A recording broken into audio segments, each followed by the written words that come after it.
Welcome to What's in Lori's Office, Episode 5. Hi everybody, welcome back to my office. For this episode 5, I have a smattering of things to show you, pictures that people have given me, and some memorabilia about our church history that I would like to share with you. I have here the book that Dr. Clark wrote in 1974, and I'd like to read you just a bit of the introduction here.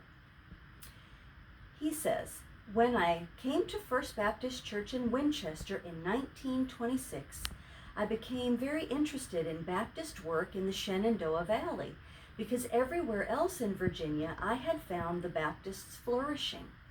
However, when I arrived in Winchester, I found just the opposite. In fact, within a week after my arrival, I was called on by one of the local Methodist ministers who, when leaving, said to me, 'As president of the Winchester Ministerial Association, I welcome you to the city and to the association. However, I also offer my sympathy, for you have come to what is considered the weakest church in the city, and to an area where Baptists have never gotten a foothold.'"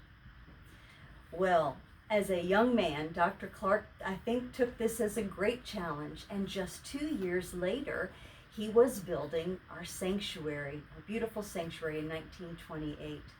There's another wonderful quote by Dr. Clark that I'd like to share with you, and it's this: "There are two things that don't grow in the Shenandoah Valley.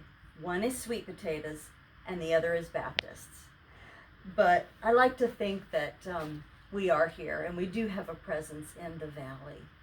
And he did make connections with all kinds of folks and developed relationships throughout the valley and throughout Winchester.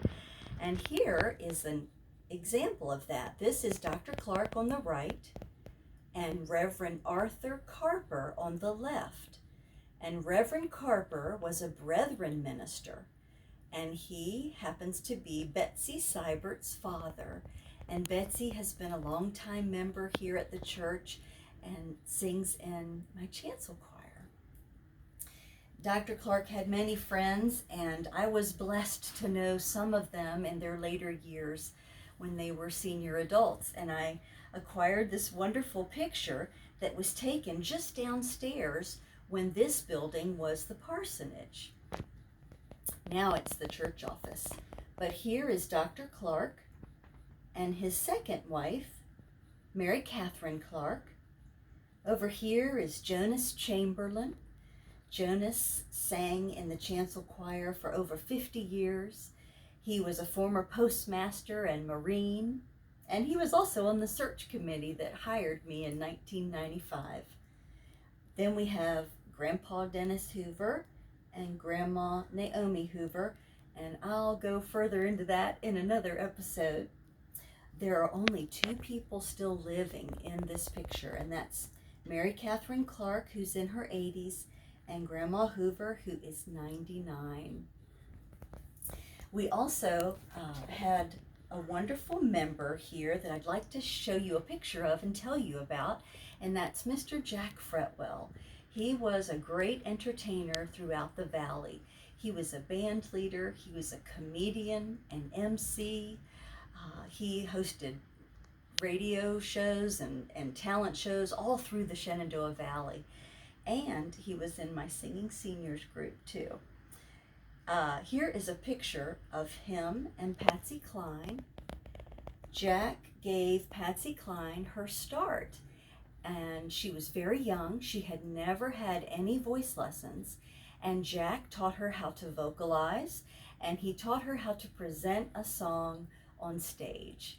And she, of course, went on to become the legend that she is. I think that all these folks are legends. Thank you so much for tuning in to episode 5. I hope you'll tune in again and watch. And until then, stay safe and remember the love.